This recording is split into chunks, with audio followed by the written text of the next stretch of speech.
Hello everyone, it's Nathan and Laura here at Well Cottage on this beautiful March day, and today we thought we'd actually sit down and tell you our story, our final chapter of continuing down memory lane, where we've taken you over the last couple of months from our journey of starting on yachts in the high-end hospitality industry through to the creation of English Cottage Vacation and where we are today.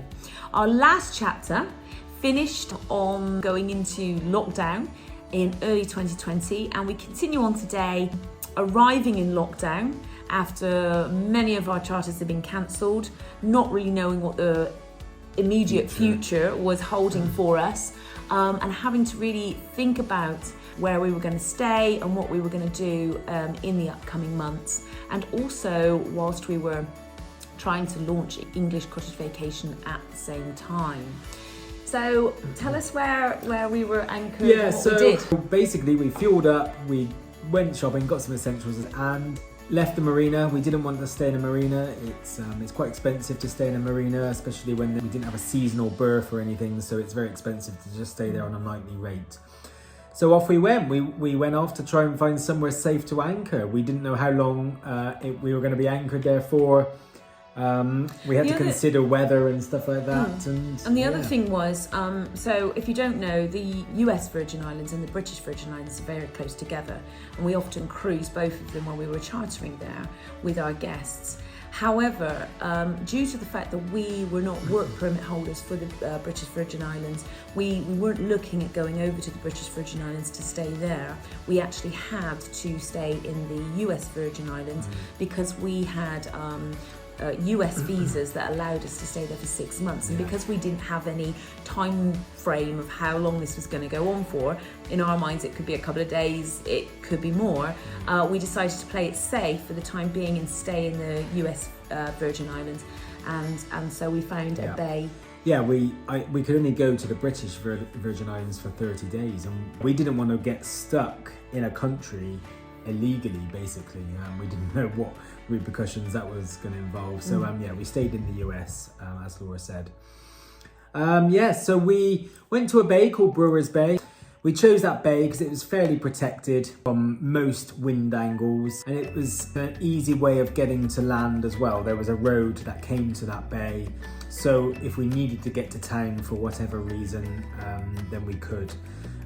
It was also very close to the airport, and normally we wouldn't go to this bay, especially when we have guests on board, because of course all day, every day you have airplanes flying in and out. But it ended up being a very peaceful bay because of course all flights were grounded. So yeah, there was no planes landing, was there? There was the odd private jet maybe in the early days, but after that there was the airport was completely shut down, which was quite a weird feeling. And because most of our fellow charter yacht crew on their boats were BVI permit holders, they were all anchored in the BVIs. There was only a couple of us that actually weren't BVI permit holders, and we won't go into why that is, but obviously there's lots of very good reasons why we weren't BVI work permit holders.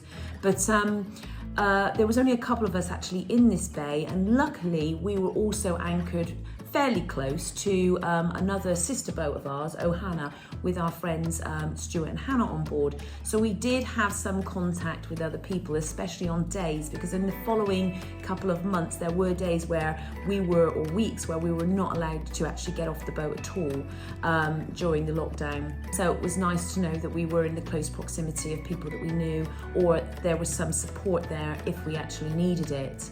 But suffice to say, how long were we actually in that bay at anchor without, obviously we had to go out and we had to empty our tanks on a regular basis, but other than that. Yeah, so it was about 8 weeks, I think, 7 or 8 weeks all in all. But like Laura said, of course we have black water tanks on board, so we would have to go out offshore when they were full. Other than that, I think we ended up going around and fueling up maybe just once in that 7 or 8 weeks, I think. Obviously being on Seaboss, she's a motor yacht, so we had quite large diesel tanks, so we were okay for fuel because of course we weren't really using the engines. the generator uses such small amounts of fuel compared to the diesel tanks that we had. But and there was a point, wasn't there, where there was some other boats anchored in the same bay. They weren't charter yachts, they were privately owned yachts, and yachts that people actually lived on, who didn't have water makers and all of that kind of thing. And so they needed our support on a few occasions to supply water, because they couldn't go to get and fill up with water because they weren't allowed on land. These are quite small yachts. They don't have water makers and stuff. They don't have to shower sort of 6 or 8 people on a daily basis. So we kind of all guardianed a cruising yacht, a private yacht. So we looked after this one yacht that was anchored in front of us. So yeah, we made sure that they had enough water.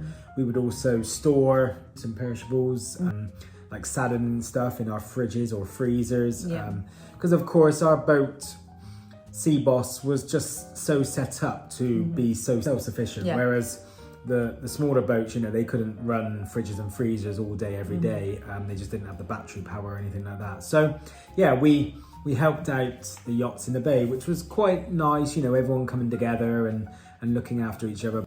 So I'm sure you're wondering, what on earth did we do with our time sat on a yacht for 7 to 8 weeks in the beautiful sunshine?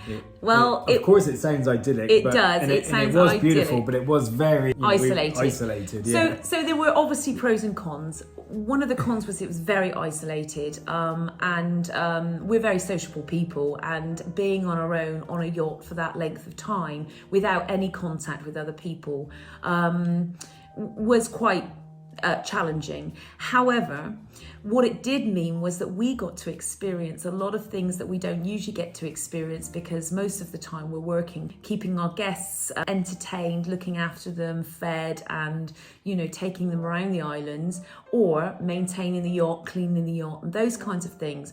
So we still did do a lot of maintenance, a lot of cleaning, and that filled a lot of our time. But it did mean that we got to go snorkeling, swimming on a regular basis. We got to use the paddle boards. We actually, on the days where we could, we'd go to the shore and go running along the shore, because it was a beautiful beach there, wasn't it? So we actually got to experience some really great things, and we're so grateful for those times as well, aren't we? Yeah, we are grateful for where we were and what we were able to do while we could do it, yeah. Absolutely.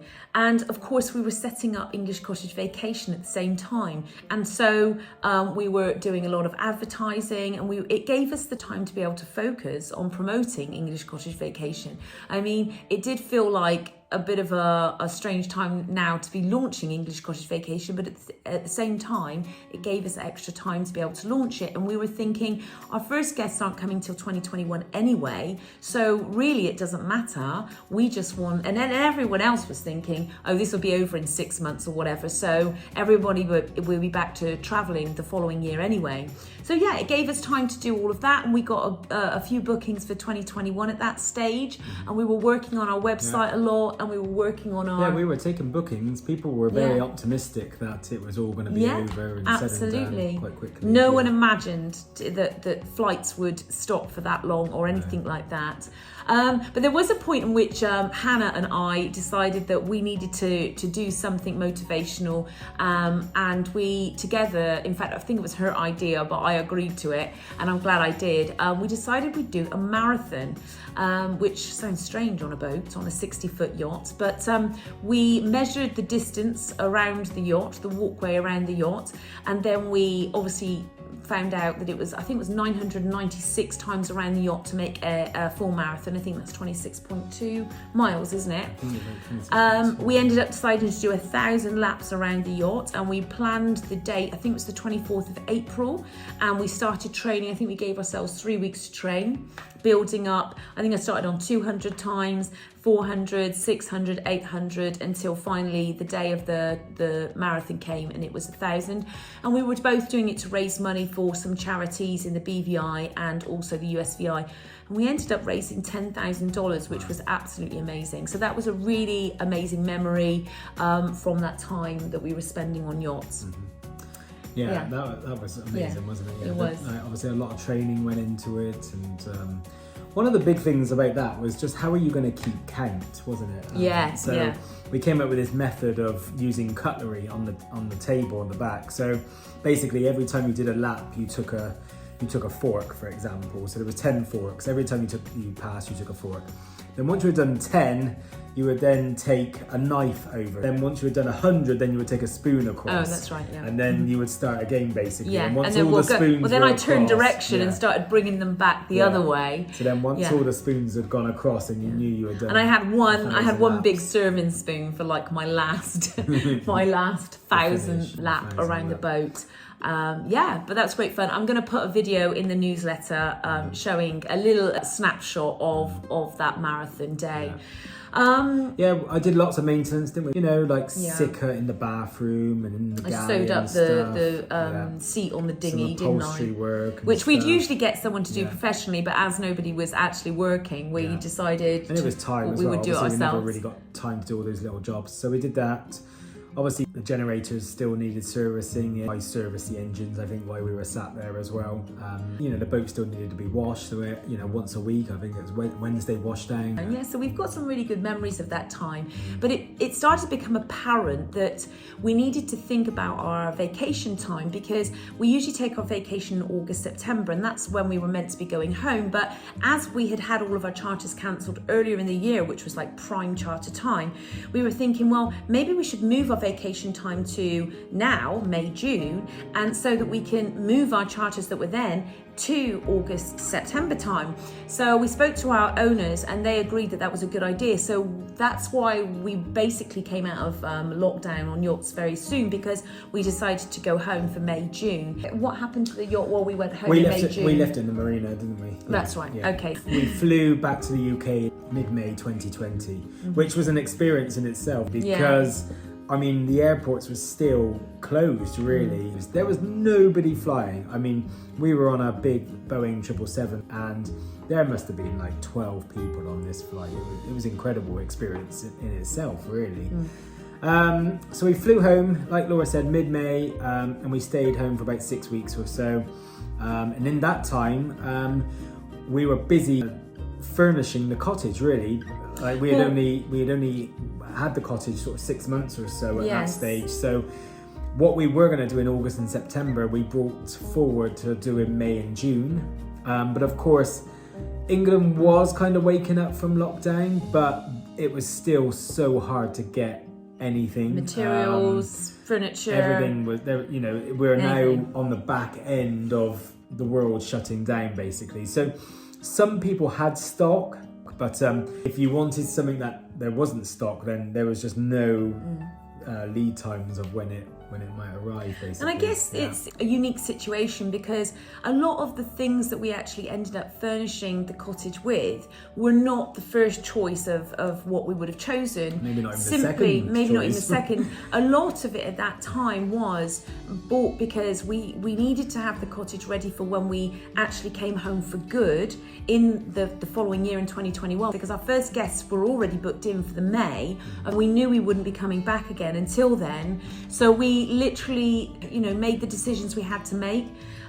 Sometimes we couldn't get furniture that was of the quality that we wanted, or sometimes we had to get furniture that was not necessarily the best suited, but that was going to, because we were also having a photo shoot at the end of that 8 weeks, which had to be brought forward as well. So there was a massive rush to get the cottage ready, and some of the photos you'll see of the cottage today was of the end of that 8 weeks we had at home, where we had literally just furnished the entire place, redecorated. Luckily there was no major renovation to do, was there? No, it still felt like 60-minute makeover though, didn't it? But, it was an intense 8 weeks. So that was an exciting time, and we were then heading back at the end of June to go back to the boat and continue working on the yacht then through until March of 2021.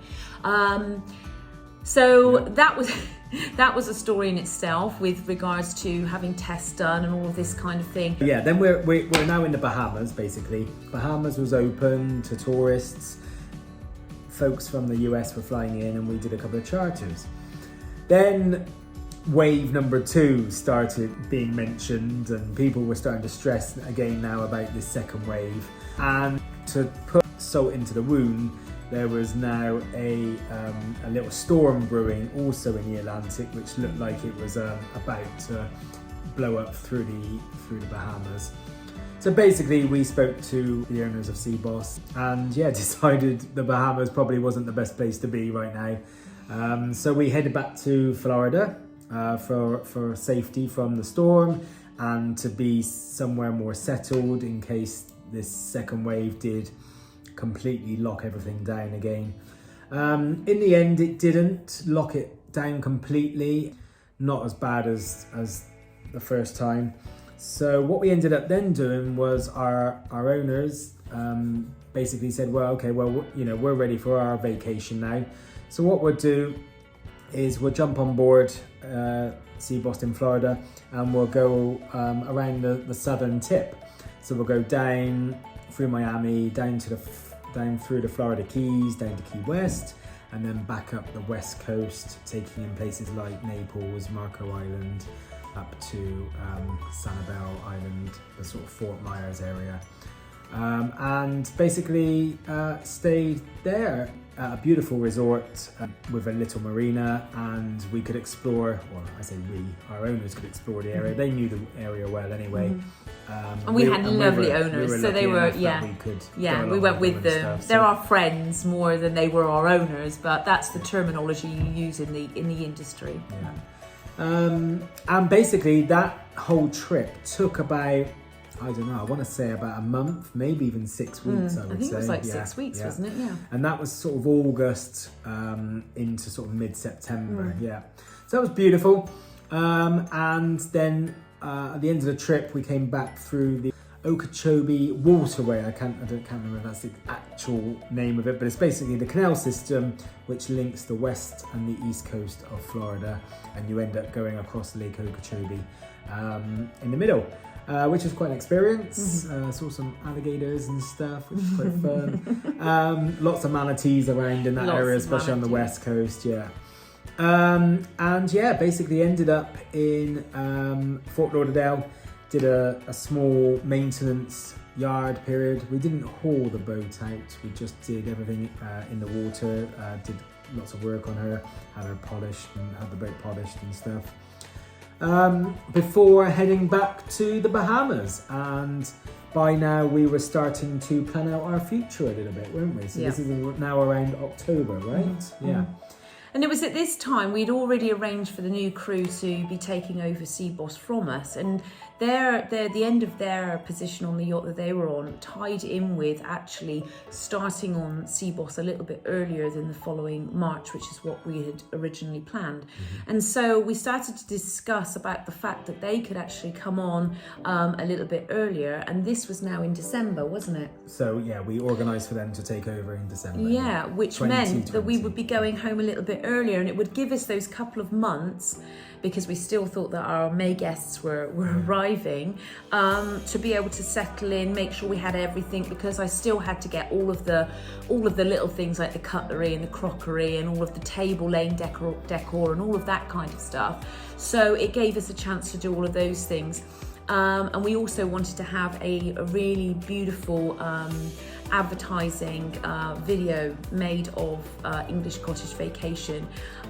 So we really wanted to make sure that we came back early. And so that's what we did. We flew home, I think it was beginning of December, wasn't it? In time for our first Christmas back at home in England. Yeah, so we basically did a 3-month Bahamas season, October, November, into December, 2.5 months, whatever.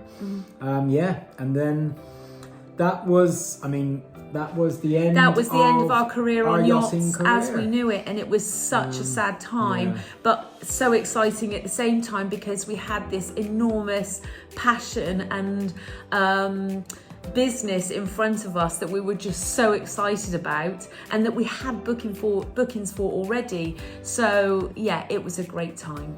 We had a beautiful family Christmas, one we haven't had for a very long time, and it was just wonderful. And then we had to start planning for the coming year, for our first guest's arrival, and it was all systems go. I was learning very fast about where I could get my fresh produce from, my local produce. I was learning about how to grow my own vegetables. There was a lot of work done in the garden from the March, wasn't there, with regards to planting and planning the garden. My dad helped me a lot with that. Nathan, you were doing a lot of work in the garden with regards to the hedges and keeping the lawn, or getting the lawn looking really nice. And my mum did work on the borders and making the borders look beautiful, because she's a very keen gardener. So that's basically what we did in those first few months. Planning menus and ready for our guests, and obviously all of our liaison with our upcoming guests about their itinerary and where they wanted to go and all of that kind of thing. And then unfortunately we found out that we were unable to have any of those guests actually stay. The international borders were still closed, weren't they? So as we went through the first part of the year, you know, we knew it was still impossible for guests to come in, but we were just hoping that it would all sort itself out and the borders restrictions would be lifted. As we got closer and closer, it just became more and more apparent that we were not going to be able to get these guests into the country. And it was horrible, because you know, we had to start postponing vacations basically. It was a tough time, wasn't it? However, what we decided was we would just change our product for a little while, and we would adjust it so that it was more appealing to a British market. So we decided that we'd offer a staycation package, which basically took away the whole private driver and itinerary side of the packages that we offered. So it was really difficult finding ways to now advertise to the British market where we hadn't done already. So that was quite a challenge, but we managed to do it, and we managed to fill up until August really with our British guests, didn't we? Which was wonderful, and we were so grateful for those guests coming to stay with us. But August of 2021 was when the borders opened back up. Basically, there was an announcement in July saying, or whenever it was, maybe early August, saying, you know, whatever, in 2 weeks' time, the borders would Some be of you open. might even remember us sending out that was a messages massive. about That was this. a massive day. I mean, I think we probably celebrated that day like no other really, because that was a huge step forwards, and it meant that we could start getting our guests that were booked late August and all through September and October. We could get them to the cottage. Fortunately, all the previous guests that couldn't come had been rescheduled for the following year. So we still knew that we were going to see those guests, but we had to wait another year until they could come stay with us. So yeah, our first year went swimmingly, didn't it? It was everything we had imagined it would be. And from the reviews and what people have told us, it was everything that they hoped for and more as well. So that was amazing. And we just continued to be enthusiastic about the business and about what we were creating. And obviously, we continue to develop those plans to expand the business in the coming years. We had a full 2022 season. In fact, it was a rampack, so busy that we were exhausted by the end of the season. We needed a good rest over Christmas. And here we are back again, sharing with you our preparation time for you guys to come this year in 2023. We've done some real upgrades now in the cottage. We're a little bit more established. In fact, I can show you one of them just above us. We've actually had a beautiful painting done, I don't know if you can see it there, of the Durdle Door, which you guys will be able to come and actually see in person when you visit us. Then on the Jurassic Coast. The Jurassic Coast, either by yacht, of course, or by land. It's entirely up to you. And really that's the end of our story. Well, of course, it's always continuing because we are here and we are... Certainly not the end, but that is so excited about the future. So far, and we've obviously left out a lot of details because otherwise we would be here really talking to you forever and ever, boring you to tears. But if you've got this far listening to us, thank you so much, and we look forward to seeing you soon. Bye-bye. Bye-bye.